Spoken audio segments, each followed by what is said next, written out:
The black cleaning lady's baby wouldn't go near anyone, but clung to the millionaire as if her life depended on it. The scene in the executive office of Thompson Industries looked like something out of a dramatic movie. Kissa Washington, 22, held her 80-month-old daughter, Zoe, who was crying desperately in her arms, while 5 men in suits watched the intrusion with a mixture of shock and indignation. "How did this woman get past security with a child?" roared Derek Thompson, the company's CEO, banging his fist on the mahogany desk. "Call security."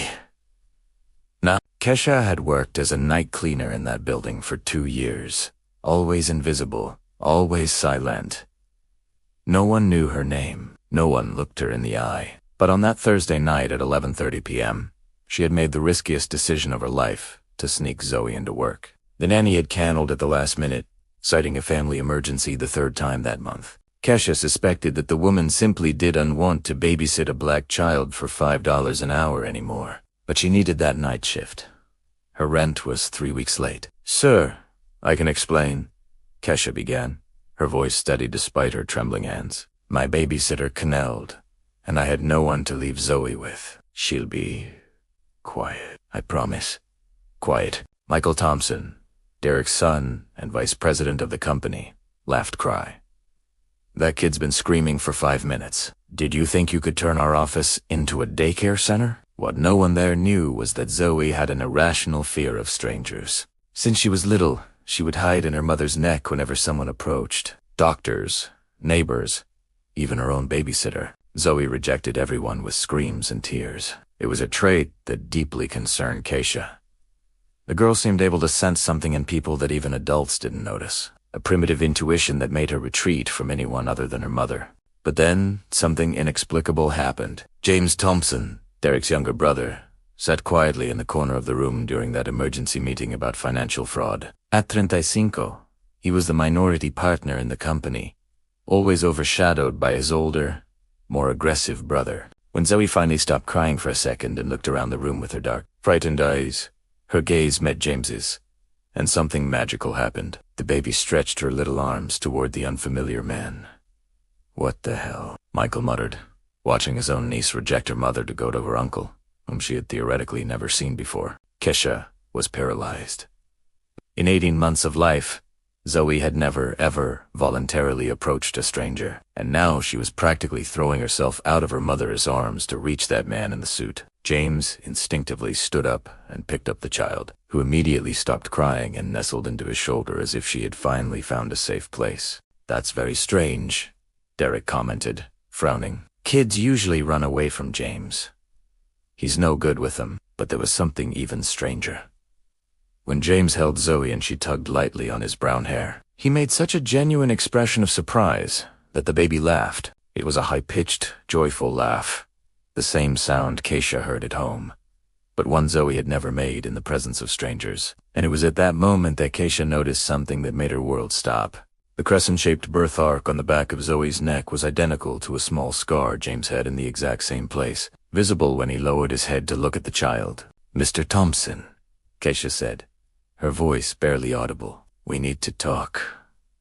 But at that moment, as everyone watched the impossible scene of a child who rejected the whole world clinging to the most unlikely man in that room, no one imagined that that night would reveal secrets that would destroy reputations, expose years of lies, and prove that sometimes justice comes in ways more surprising than anyone could have predicted. If you're enjoying this story of justice and impossible revelations, don't forget to subscribe to the channel, because what is coming next will show how a simple cleaning lady turned the most powerful office in town into the scene of the most satisfying revenge you've ever seen. "Interesting," Derek Thompson said, watching his seemingly non-existent niece settle into James' lap as if it were the most natural place in the world. "Very interesting indeed." The silence that followed was charged with attention. Kesha knew well. It was the same silence that always preceded the worst storms in her life. She could feel the eyes of the 5 men in suits dissecting her, calculating, judging. "Dad!" Michael whispered to Derek. "Don't you think the situation is too strange to be a coincidence?" Deroric leaned back in his leather chair, his fingers tapping rhythmically on the table. At 58, he hadn't built a business empire believing in coincidences. "Kesha, isn't it? That's your name, right?" For the first time in 2 years of working in that building, someone had bothered to ask her name. Kesha nodded, still shocked by the sight of her daughter sleeping peacefully on James' shoulder. "Tell me about the child's father," Derek continued, his voice taking on a dangerously soft tone. "Where's he?" He's not part of our lives," Kesha replied, choosing her words carefully.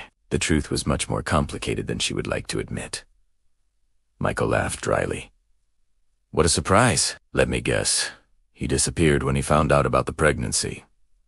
Classic. Those words hit Kesha like a slap in the face. Michael had no idea he was describing exactly what had happened, but in a much crueler way than he could have imagined. What neither of them knew was that Kesha Washington wasn't just an ordinary cleaning lady. 2 years ago, she had been a business student at State University, a promising intern in the accounting department at Thompson Industries, with a promising future ahead of her until she met James Thompson at a company party. He wasn't like his older brother, where Derek was calculating and cold.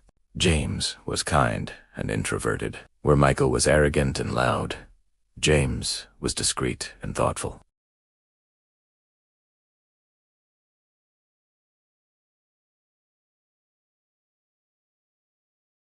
The romance lasted 3 months. 3 months of secret dates, late-night conversations, whispered promises of a future together.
Cassia looked directly at James. You remember, don't you? You cried when you showed me that message. You said you felt like a coward. James nodded almost imperceptibly, his hands trembling slightly as he held Zoe. Michael was looking at his father with an expression of growing discomfort. Dad, is this true? You knew James had a daughter, and you didn't say anything. Business is complicated, Michael. Derek replied coldly. Sometimes difficult decisions have to be made to protect the family and the company. Protect the family. Kesha laughed bitterly. You abandoned an innocent child to protect your reputation. You let her grow up in poverty while you spent millions on cars and mansions. That's when Kesha played her strongest card. She opened a folder on her phone and showed the screen to everyone in the room. This is a photo of Zoe's birth certificate. Look at the line where the father's name should be. Everyone leaned in to see. The line was blank. And do you know why it's blank? Because when Zoe was born, I still had hoped that James would show up at the hospital. I waited 3 days in the maternity ward before signing it myself. 3 days waiting for my daughter's father. The genuine emotion in her voice made even Derek flinch slightly. But do you know what happened during those 3 days? James sent flowers. Anonymous flowers, with a card that said, I'm sorry, I love her, but I can't. I still have that card. James was crying silently now, tears streaming down his face as Zoe slept peacefully in his arms, oblivious to the emotional chaos around her.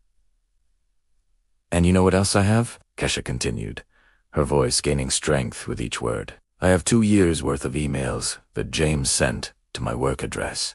Yes, he found out where I worked, asking about Zoe, wanting to know if she was okay, if she needed anything. Derek turned to James with fury in his eyes. You were corresponding with her. I just wanted to know if my daughter was okay, James whispered. And I have this, too, Kesha said, pulling a folder of documents from her bag. Bank records showing anonymous transfers that appeared in my account whenever Zoe got sick, or when I posted photos of her on social media looking sad or thin. She spread the statements on the table. $500 when she had pneumonia at 6 months. $300 when she broke her arm at 10 months. $1,000 on her first birthday. Michael picked up one of the statements and examined it. These transfers came from James' personal account. He was trying to take care of his daughter. For the best he could, Kesha explained. But always in secret. Always afraid that Derek would find out. Derek was visibly furious now. James, you're even more pathetic than I imagined. Spending money on this situation going against direct orders. This situation has a name, Kesha interrupted, her voice cutting like glass. Her name is Zoe Thompson. She's your granddaughter, Derek. And she's an innocent child who deserves to have a family. That child is not a Thompson, Derek growled, and she never will be. It was at that moment that the office door opened and a man in a suit walked in without knocking. Tall, black, with gray hair and a presence that commanded immediate respect. I'm sorry for the interruption, the man said, his deep voice echoing through the room. I'm Marcus Williams from the law firm Williams & Associates. I'm here representing Miss Kesha Washington. Derek turned to him in disbelief. How did you get in here? Your secretary let me in when I mentioned I was here to discuss paternity and corporate liability issues involving Thompson Industries, Marcus replied calmly, placing his briefcase on the table. I hope you don't mind if I join this fascinating discussion. Kesha felt a wave of relief wash over her. Marcus was a renowned civil rights attorney who had agreed to represent her pro bono after she had sought out his office the week before. She had spent days gathering evidence, organizing documents, preparing her case, because Kesha Washington wasn't just a cleaning lady. She had been a brilliant business student, and even after leaving college, she had never stopped studying. For 2 years of cleaning offices, she had observed, learned, and most importantly, she had planned. Mr. Williams, DeRuick said, trying to regain control of the situation. I don't know what kind of misinformation you've been given, but actually, Marcus interrupted, opening his briefcase. The information I received is quite accurate and very well documented. He looked at Kesha with approval.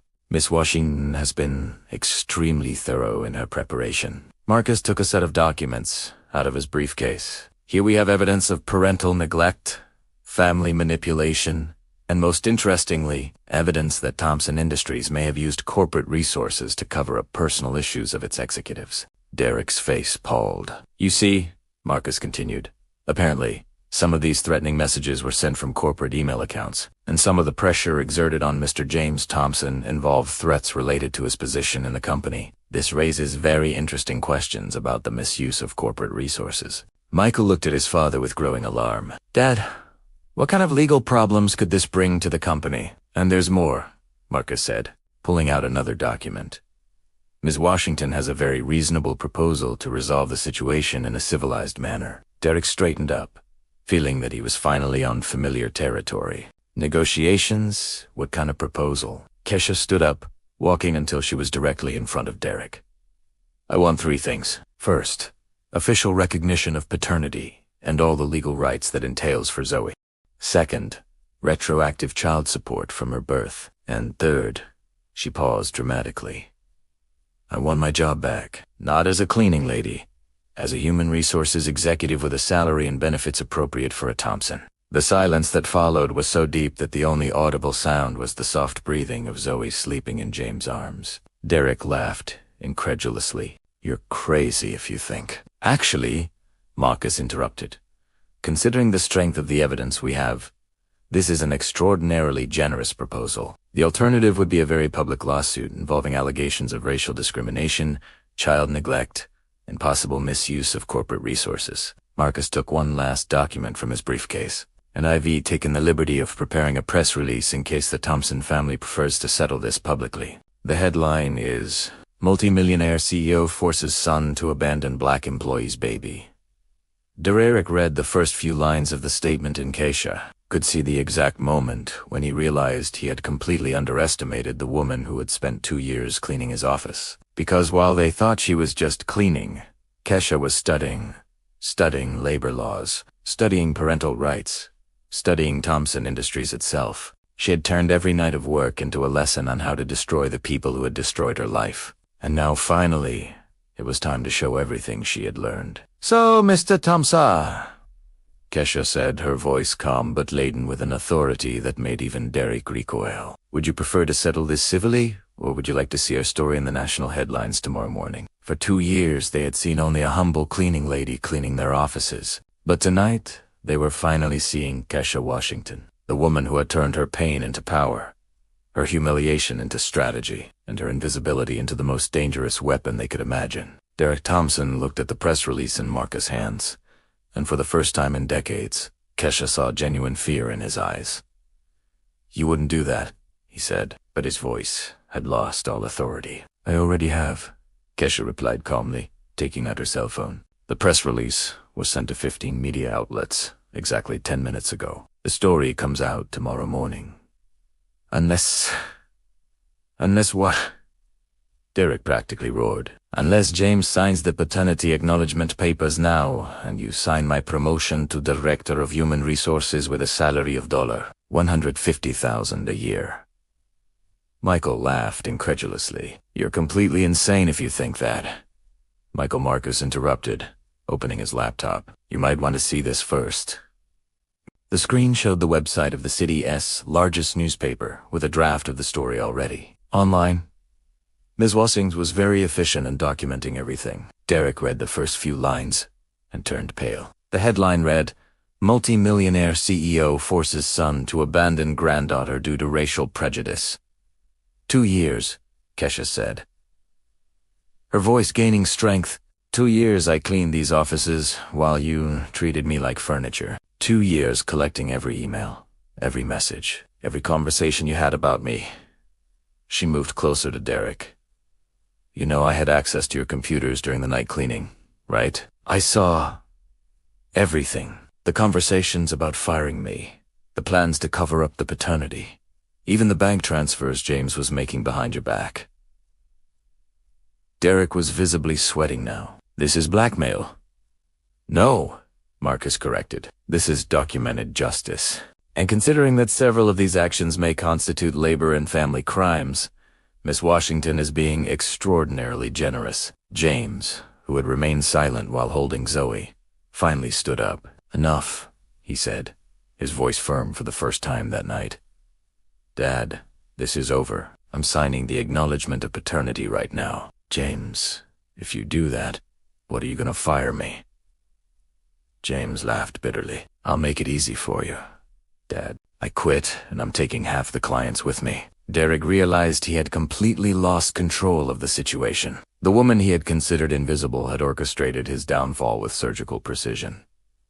The documents, Kesha said simply. 30 minutes later, James had signed the acknowledgement of paternity. Derek had signed Kesha's promotion, and Marcus had candled the press release. One last thing, Kesha said, taking Zoe back from James' arms. I want you to know that I didn't do this for money or power. I did it because my daughter deserves to grow up knowing that her mother fought for her. Derek looked at the woman who had destroyed his world in a single night and realized he had underestimated not just a cleaning lady, but a brilliant strategist who had turned 2 years of humiliation into the most intelligent revenge plan he had ever seen. But was Kesha really satisfied with this victory? Or was there a final piece to her game that even Marcus didn't know about? 6 months later, Kesha Washington sat in her new office on the 15th floor of Thompson Industries, now renamed Washington and Thompson Family Holdings.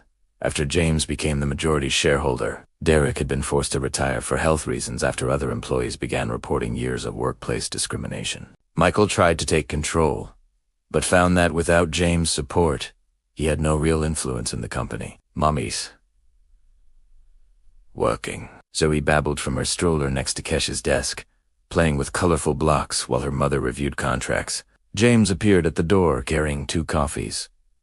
How's our CEO today? Over the past few months, they had slowly rebuilt not only the company, but also their relationship. It wasn't romance that had died 2 years ago, but they had found something better. A respectful partnership focused on Zoe and the justice they both sought. Derek called again, James said, handing her the coffee. He wants to visit his granddaughter. Kesha glanced at Zoe, who was laughing as she stacked blocks. Maybe, when he learns that privilege isn't automatic inheritance, the transformation had been complete. The invisible cleaning lady now ran meetings, where she had once cleaned tables. The woman who had been fired for being pregnant now decided maternity leave policies for other employees. But the real victory wasn't in the job title or the salary. It was in Zoe growing up in a world where her mother would never again be invisible, where her intelligence would be valued, where she would know that fighting for justice isn't revenge, it's dignity. Derek Thompson tried to destroy a young mother to protect his reputation. Today, he lives isolated in his empty mansion, while Kesha builds the future her daughter deserves. Because the best revenge isn't destroying your enemies. It's building a world where they become irrelevant.